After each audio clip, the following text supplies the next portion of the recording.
Boa tarde. O nosso bate-papo de hoje é com a especialista profissional em fisioterapia pélvica, a doutora Fabiane Monteiro. Com ela vamos aprender sobre o que é fisioterapia do assoalho pélvico, suas diferentes técnicas, seus inúmeros benefícios e também aprenderemos sobre sintomas de disfunções do assoalho pélvico e como esse tipo de tratamento melhora significativamente diversas condições como incontinência urinária, dor pélvica crônica, vaginismo, endometriose, entre outros. Seja muito bem-vinda, Fabiana, ao nosso podcast Ona Chegada. Olá, tudo bem? Muito obrigada pelo convite. É um prazer estar aqui com vocês. Eu espero esclarecer todas as dúvidas que vocês têm aí sobre a fisioterapia para o assoalho pélvico. Então, ser mulher é um caso à parte, né? Então, nós temos características e peculiaridades próprias do feminino.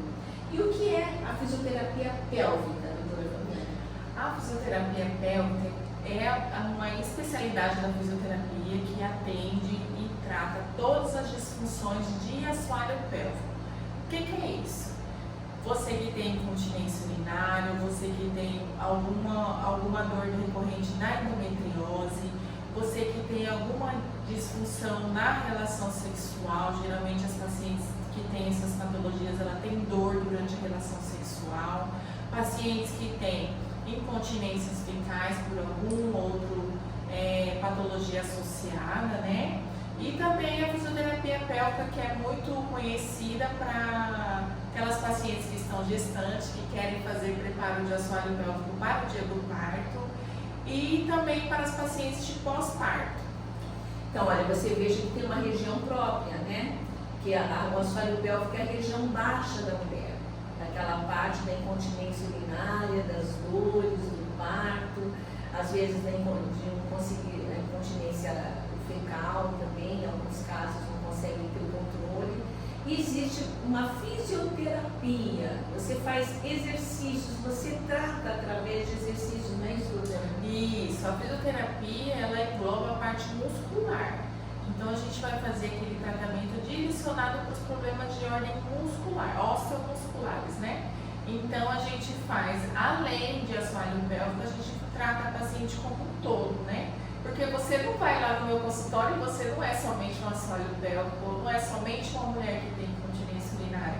É tudo envolvido, né? É uma qualidade de vida, é uma expectativa, às vezes alguma dor relacionada que acontece com você. Então a gente vai tratar o paciente como um todo, né?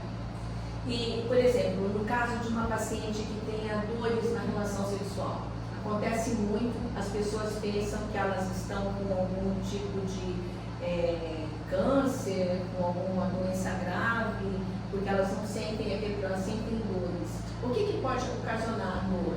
O que acontece na paciente que tem dor é que ela é muito subjugada, né? Todo paciente que tem dor crônica, ele é um paciente que ele é subjugado. Às vezes, o que acontece muito com as pacientes é a demora no diagnóstico. Por quê? Ou porque ela tem vergonha de contar para o seu médico sobre isso, porque isso não é um assunto que a gente chega no barzinho com as amigas e fala: olha, Isabel, eu tenho dor na relação sexual. Isso ninguém vai falar, né? Não, pelo contrário. A gente vai esconder, a paciente geralmente ela esconde e ela vive isso por anos. Porque tem vergonha, né? Porque tem vergonha. Então, quando ela chega com esse diagnóstico pra gente de dor na relação sexual, pode estar envolvida alguma contratura muscular, alguma cirurgia que ela fez e está com alguma disfunção hormonal também pode causar. Disfunção hormonal também é muito comum a queda de estrógeno na paciente que está na menopausa, desenvolver o ressecamento do canal vaginal e apresentar dor na relação sexual.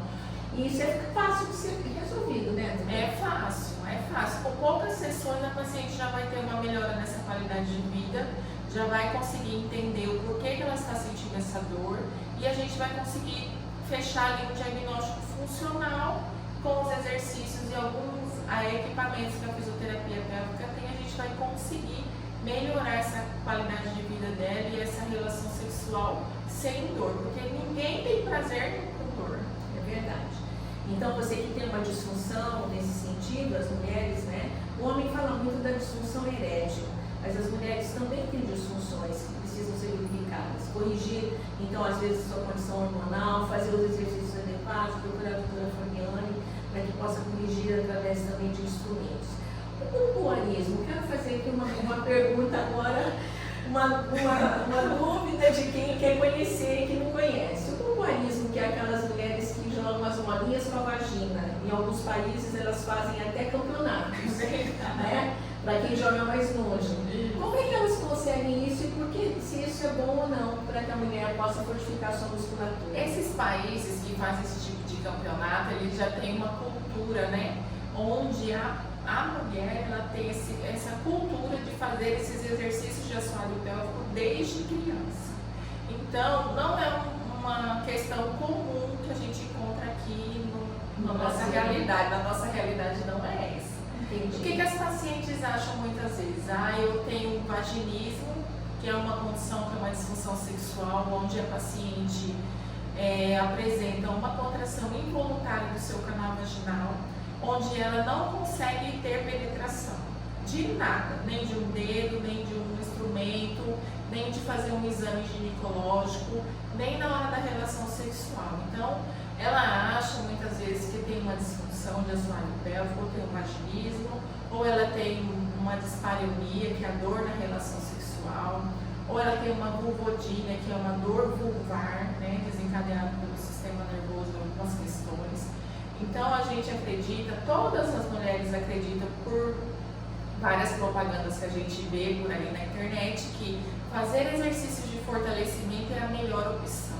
E na verdade não é bem assim. Então a gente tem que ter um cuidado com esses pacientes, um cuidado com o que a gente procura. Às vezes o que o seu assoalho pélvico precisa é de um relaxamento adequado. Às vezes ela está contraindo, então às vezes ela contrair, ela tem que e relaxar. ela precisa aprender a relaxar, porque na verdade a gente tem que ter o nosso músculo de assoalho pélvico, ele tem que ser funcional. Eu sempre brinco com as pacientes, você tem um bíceps e ele se estiver só contraído, então você vai fazer exercício só para contrair. Seu bíceps vai ficar sempre contraído. Ele é funcional? Não. Então, nosso assoalho pélvico é a mesma coisa. Vai ter momentos que vai ter que ter o braço. Então, a gente relaxado, precisa saber contrair e a gente precisa saber relaxar. Então, a diferença do pompoarismo com a fisioterapia é assim, a avaliação. A fisioterapia ela vai tratar a necessidade da paciente naquele momento. Fabi, melhorei da minha questão de contração involuntária, melhorei da dor, agora eu quero melhorar o meu desempenho, então eu quero melhorar a minha qualidade de força muscular, então eu quero aprender a contrair, quero aprender a relaxar, então isso também vai ter na fisioterapia pélvica. Eu falo para ela, o pompoarismo vem como a cerejinha do bolo, é lá para frente, quando a gente tem esse desempenho melhorado, né? Então a gente aprende a contrair, aprende a sustentar, aprende a relaxar, porque se você não souber essas três bases da contração muscular do assoalho pélvico, você não consegue fazer nada. E as pessoas acham que isso vem naturalmente, mas não é bem assim, né? A mulher principalmente demora para descobrir o próprio corpo. O homem descobre o corpo dele muito cedo, né? As funções do corpo dele ele descobre desde muito menino. A menina não. A menina, às vezes, a mulher chega no casamento sem nunca ter se tocado, sem saber como que é o órgão reprodutor dela e como é que ela funciona e como é que é aquilo. Aí vem aquela relação bruta, aquele homem muitas vezes que não teve formação nenhuma, tem aquela primeira relação que é praticamente uma violência, e ela pega e ela se fecha. E ela se fecha. Essa é muito comum nessas pacientes que não tiveram esse encontro com o seu corpo, por questões religiosas, por questões familiares, muitas nós por questões de cultural, né? Aqui em Cuiabá principalmente, a gente sempre levanta essa questão da gente ter uma cultura paternalista, né? Que a mulher não pode isso, não pode aquilo, não pode sentar, não pode se ver, não pode se tocar, então isso gera um transtorno futuro para a paciente. E que nem eu tenho uma paciente que chegou no meu consultório e falou para mim, Fabi, eu nunca tinha visto um homem pelado. Ela cheguei 25 anos, casou com uma pessoa, era de uma religião muito rigorosa e ela nunca tinha visto isso. Ela sentia prazer. Nunca se tocou, nunca se viu no espelho, porque ela acreditava que isso era errado, era pecado, porque A gente pensa que a gente está no século XXI e que isso não acontece. E está acontecendo nos nossos dias. Aquela educação rígida de que a mulher é proibida de tudo. E aí como é que ela pode sentir prazer? Como é que ela vai se entregar a esse marido, né? Então, a primeira coisa que eu faço no consultório quando chega esse tipo de paciente é escutar, é acolher, né? Porque ela está com dores de uma vida ali, que juntou ali naquele momento. Então, a primeira opção é a gente acolher, ouvir e depois fazê-la entender, fazê-la se conhecer. Porque a partir do momento que uma mulher se conhece e ela sabe onde é essa região erógena ali, onde ela sente mais prazer, onde ela gosta de ser tocada, ela vai poder conversar com o seu parceiro. Às vezes eu chamo até o parceiro no consultório para ter essa aula assim, de educação sexual mesmo, com os dois. Para a gente começar aí a caminhar para um relacionamento melhor e uma relação sexual sem dor. Eu sou psicóloga e normalmente quando chegam algumas mulheres no consultório que estão com essa dificuldade na relação, elas falam, mas se eu tiver que falar para ele o que eu quero, como eu gosto, já perdeu a graça. Ele tem que adivinhar. Mas se ele não foi educado, ele também não conhece, ele também está achando que a relação é daquele jeito, também não tem uma educação sexual. Como é que você, se você não conversar, como é que vai ser? Mas se conversar, perdeu a graça. Não é verdade, né, doutora? Eu também acho, não é verdade. Inclusive, muitas vezes eu sou convidada a fazer palestras na igreja. Várias igrejas eu já fui por convite de algumas pastoras que foram minhas pacientes, algumas pessoas que congregam algumas igrejas para a gente conversar sobre isso. O relacionamento, o ato sexual em si, aqui a gente fala sexo, não é só penetração. Sexo é tudo que a gente sente prazer. Então, beijar é sexo, se acariciar é sexo, estar ali com o outro que você se sente bem é uma forma de sexo. Então, a primeira coisa que a paciente tem que aprender, que a gente mesmo tem que aprender, toda mulher tem que aprender, que ela precisa conversar, porque o homem não sabe. Você pensa que ele sabe onde está o clitóris? Vamos fazer uma pesquisa, não sabe. Ele acha que o clitóris está em outro lugar. Ele nem sabe. Então você tem que saber onde está o seu clitóris. Eu me lembro de uma candidata do Big Brother, não sei se foi há 2 ou 3 anos atrás, que ela colocou um absorvente porque ela achou que ela ia fazer xixi no mesmo buraco que ela menstruava. E era uma prova de resistência e ela fez xixi no absorvente. E aí ela disse que ela não estava desclassificada. Ela não sabia a diferença, onde faz o xixi não é o mesmo orifício por onde sai a menstruação. E ela, como mulher, uma menina, já devia ter uns 27 anos, já uma mulher.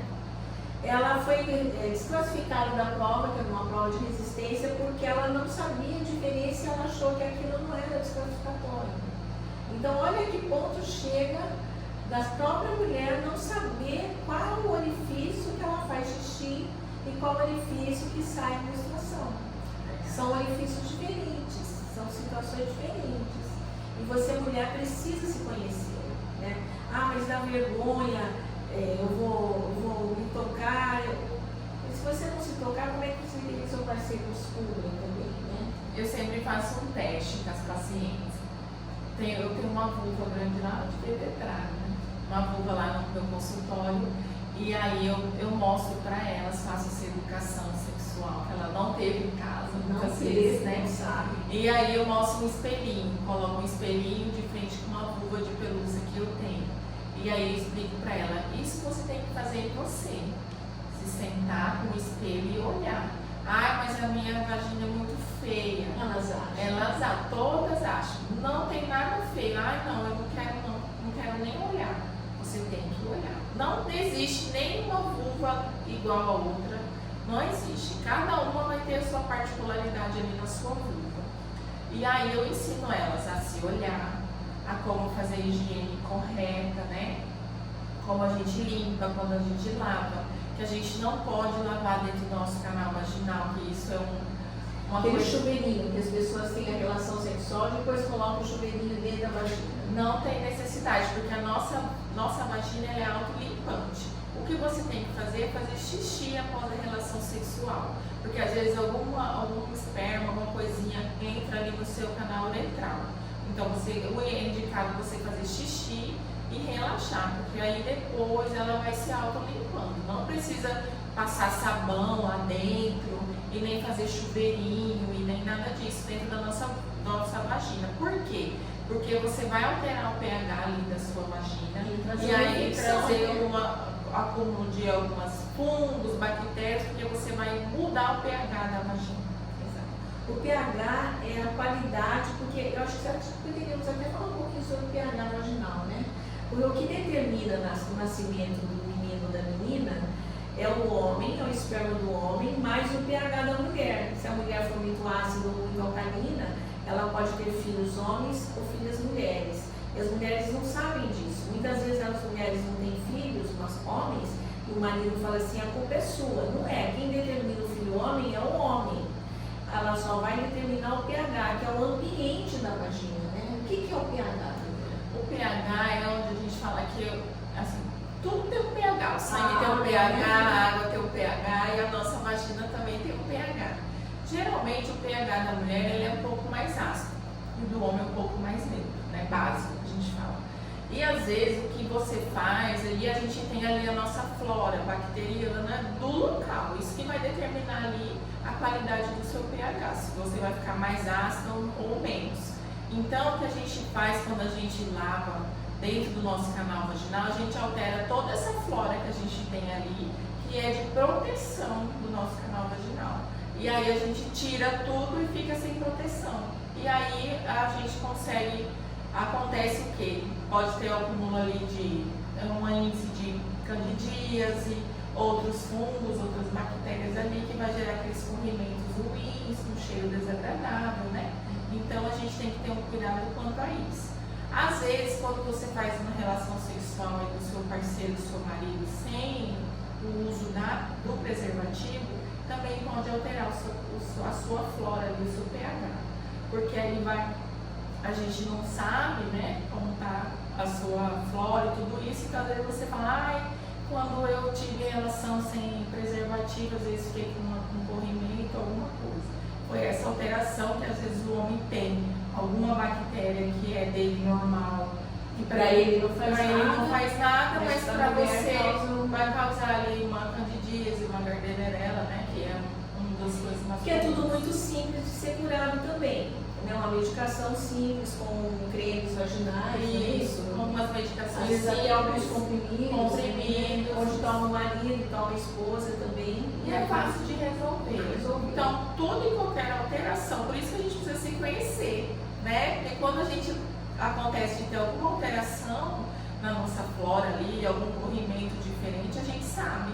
Porque você já sabe o que acontece com você todos os dias, né? Porque a gente tem os corrimentos que são normais.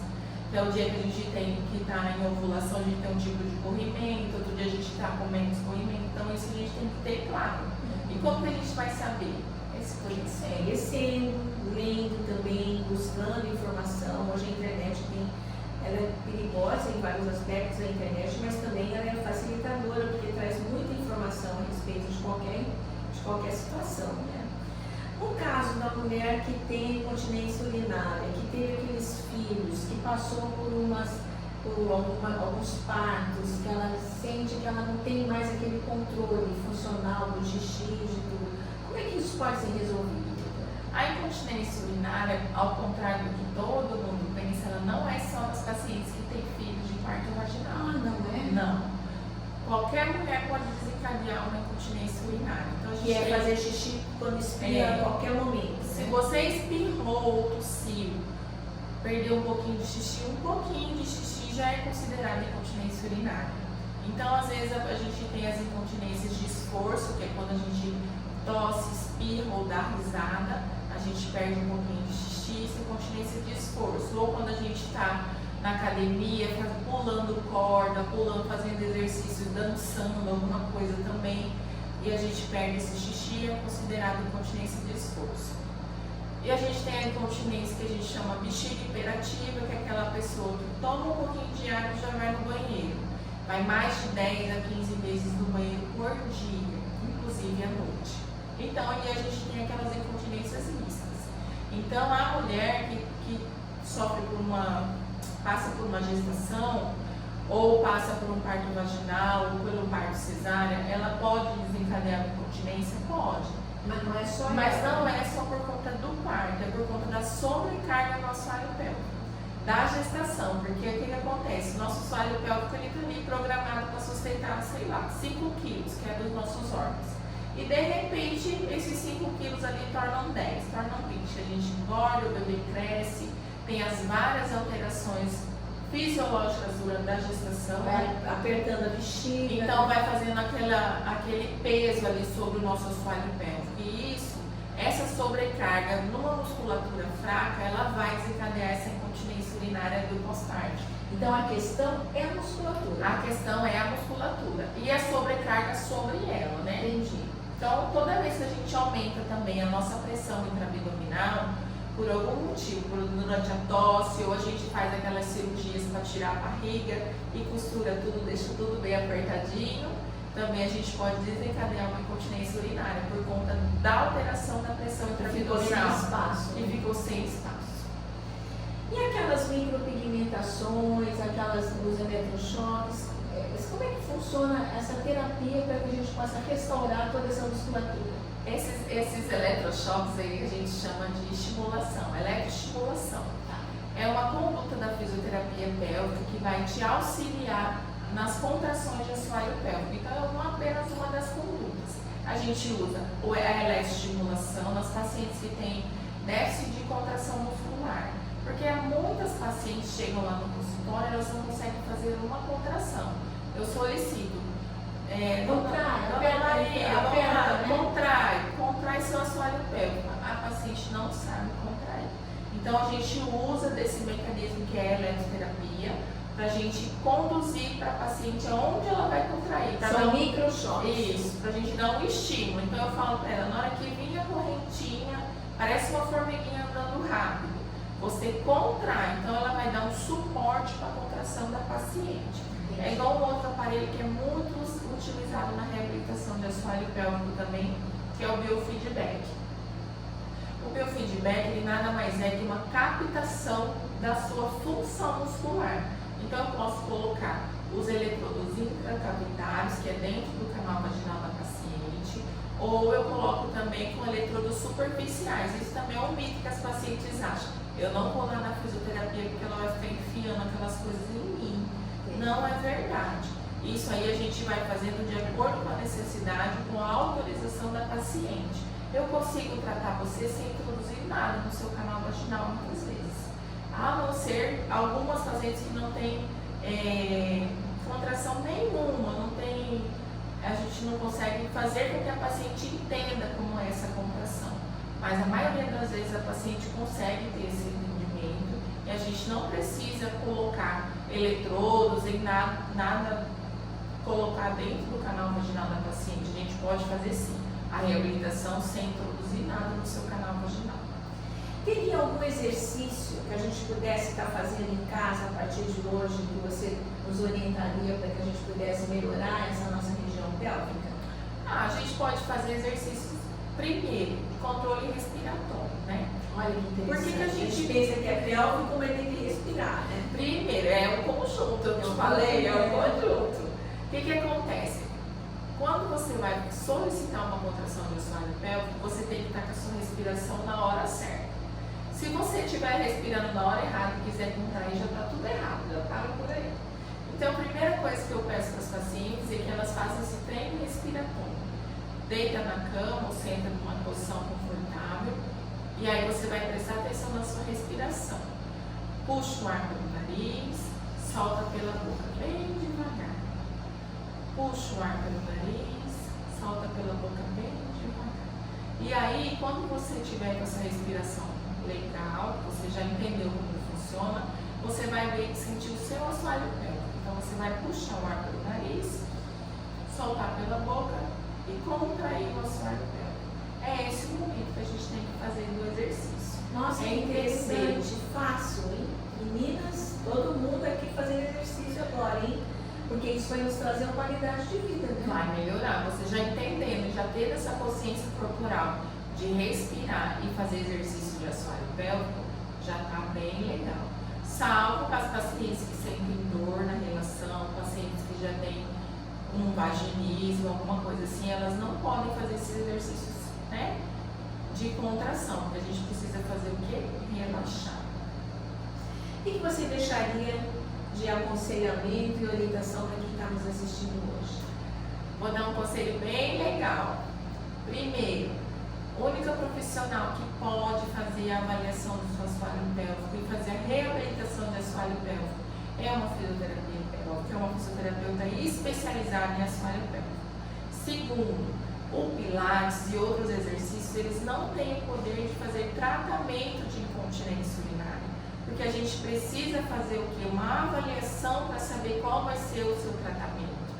Então, sempre que vocês tiverem alguma disfunção, alguma incontinência, alguma perda de xixi, ou alguma dor na relação sexual, ou se estiver constipada, ou se estiver gestante e também quiser fazer o preparo do seu assoalho pélvico para o parto, ou no pós-parto que você sentia aí que está com um pouquinho de perda de xixi, ou que seu abdômen não voltou para o lugar, isso pode gerar dores também, dor lombar, dor na relação sexual, prolapso de órgãos pélvicos, que é a famosa bexiga caída. Procure ajuda, fale para o seu médico, não tenha vergonha de falar para ele o que você está sentindo. E sempre procure ajuda, porque você sozinha não consegue muitas vezes. E a gente está aqui para te ajudar. Nós vamos deixar aqui o telefone da doutora Fabiane Monteiro, para que você possa entrar em contato. Doutora, eu queria agradecer a sua presença, dizer que foi muito importante, vocês não acharam? Quanta informação importante que nós vamos pôr em prática, e você, mulher, tem que saber que o seu corpo é funcional. Muitas vezes nós nascemos para servir os outros, a gente serve os filhos, serve o pai, serve a mãe, e não aprendemos a não nos servir. Nós temos que aprender também que somos pessoas que precisam de cuidados. E coloque em prática todas essas orientações da doutora Fabiane, que vai te dar uma qualidade de vida incrível. Te encontro lá no Elas... Vai chegar. Nos encontre lá no Ela Chegar. Te espero aí. Um beijo. Nossa, deu um branco no nome do podcast. Adorei!